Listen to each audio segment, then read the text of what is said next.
Avvalgi videolarimizda kokteyllarimiz haqida to'liq ma'lumot bergan edik. Bu galgi videomizda aynan shu kokteyllarimiz tayyorlanish jarayoni haqida sizlarga to'liq ma'lumot beramiz.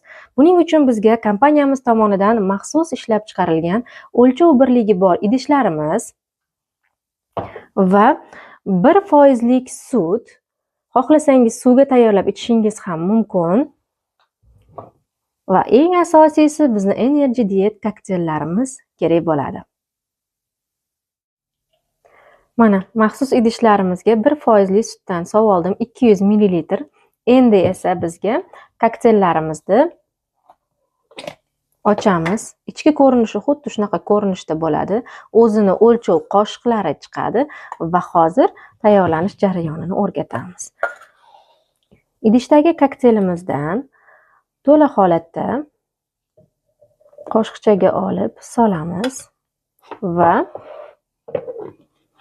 yopib, yaxshilab suyuq, tiniq massa hosil bo'lguncha chayqatib aralashtiramiz. Juda ham qulay, yengil harakat bilan 1 daqiqada kokteylimiz tayyor bo'ladi.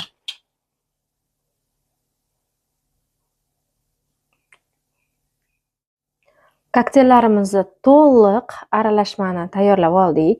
Mana endi esa buni solib, mazza qilib ichib olamiz.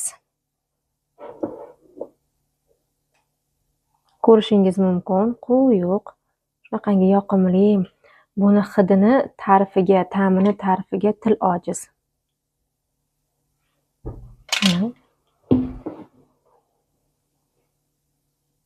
Mazza qilib ichib olamiz.